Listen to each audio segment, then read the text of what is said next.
Governor Beshear takes steps to make medical marijuana legal in the Commonwealth. Dedicated to Eastern and Southern Kentucky, this is WYMT Mountain News at 11.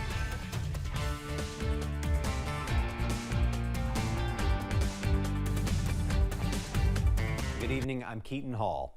After the General Assembly failed to pass medical marijuana legislation this session, Governor Andy Beshear is now taking steps unilaterally to move forward with it. Chelsea Jones breaks down what he announced. Governor Andy Beshear announced a four-step plan to make medical marijuana available to Kentuckians. He criticized state lawmakers for failing to legalize it. I believe if it had been given a committee vote, depending on the committee, it would have passed. In step one of the plan, Beshear will see what executive actions he can take on medical marijuana. Step two involves creating a medical cannabis advisory team. Beshear says in step three, this team will travel around Kentucky to hear people's thoughts on the issue. And step four, he's setting up an email address where people can send their thoughts and questions about medical marijuana. Beshear says his drive to legalize the alternative drug is not political, but stems from his desire to do what is right. If you meet a parent who can't stop their child from having seizures, they ought to have the opportunity to help that child. A soothing message for Julie Cantwell. So I hope that he can do something. Her 21-year-old son has epilepsy. She said CBD oil helped his seizures for a while, but stopped working.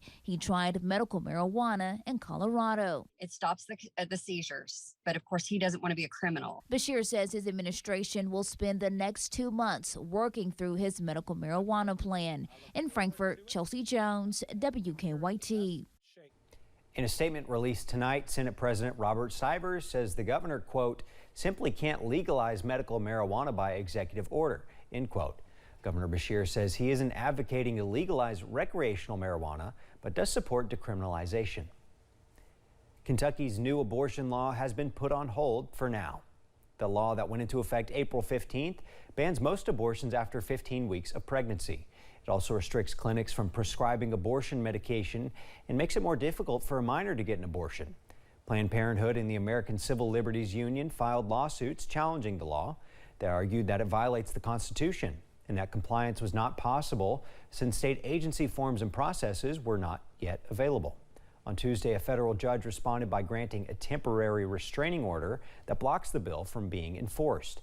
The judge did not mention the constitutionality of the law in her order, but she agreed that it lacks clear guidelines for the clinics to be able to comply.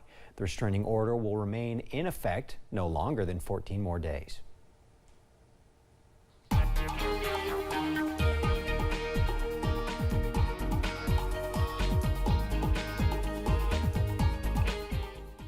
Well, after some showers earlier today, the weather has turned much quieter across the area.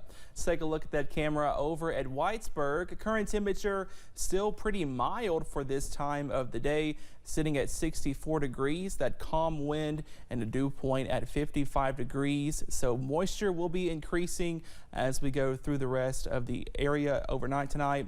Temperatures in the lower 60s, 63 for Pikeville, 65 in London, 64 in Jackson, and 61 over in Richmond.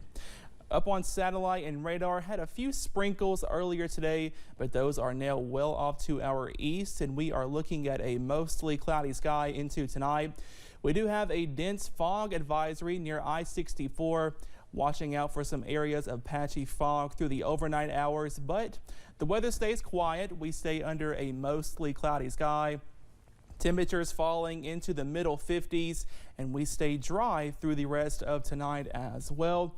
But we are tracking a warm up as we get into Friday and the weekend. I have that full forecast coming up in just a little bit. Keaton.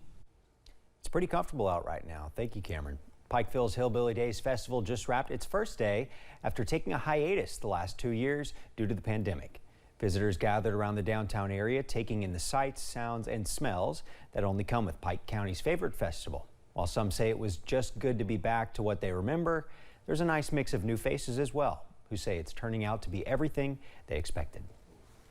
But then there's some people that's just never been, and it seems like there's a lot of excitement I know going to college, there's a lot of college students. It's just like, I've never been, and I came here just for Hillbilly Days.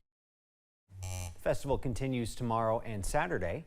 Drop by the WYMT booth to do some guest weather and chat with a few faces from your mountain family.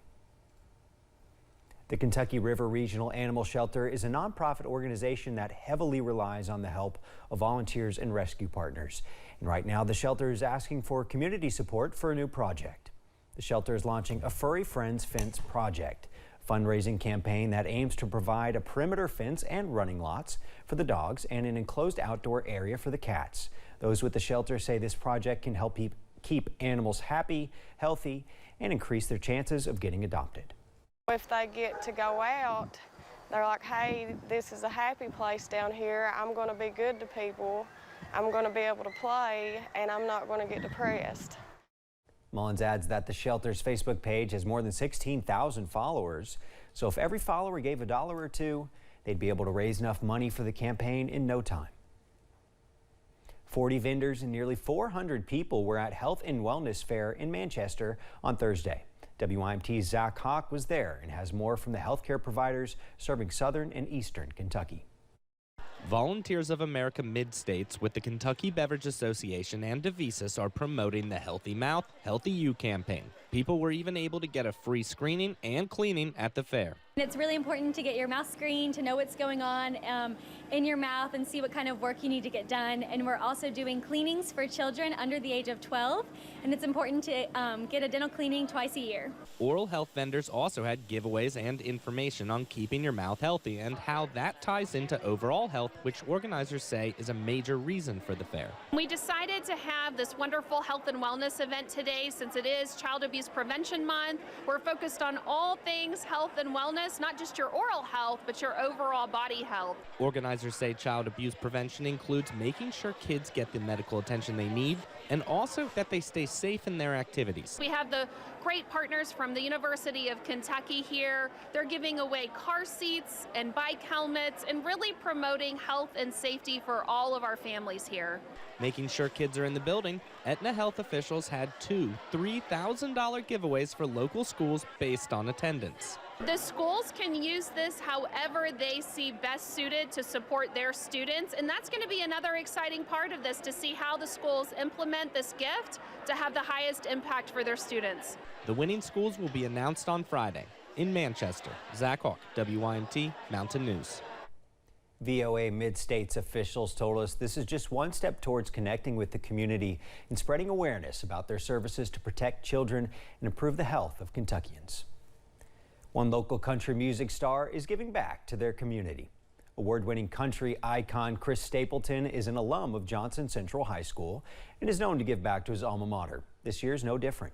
After his concert at Kroger Field in Lexington had been postponed due to the pandemic, he's finally back on stage and has invited Johnson Central's class of 2022 to attend free of charge. It even covered the seniors' transportation.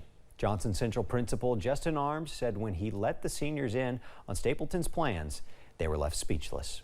They're ready to graduate, go on to the next chapter of their life, and rightfully so. You know, they've earned that right.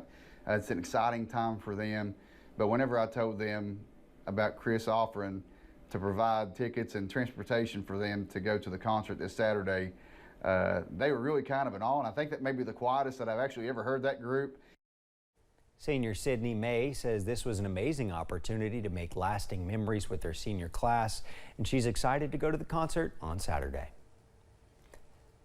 The 13 finalists for Invest 606's Accelerator and Pitch Contest are anxiously awaiting for Saturday. During that time, winners will be chosen in Williamsburg. Finalists have a chance to win up to $15,000 in prize money. One of the contenders, Appalachian Quilt and Craft owner Carolyn Davis, says she plans to start a quilt show.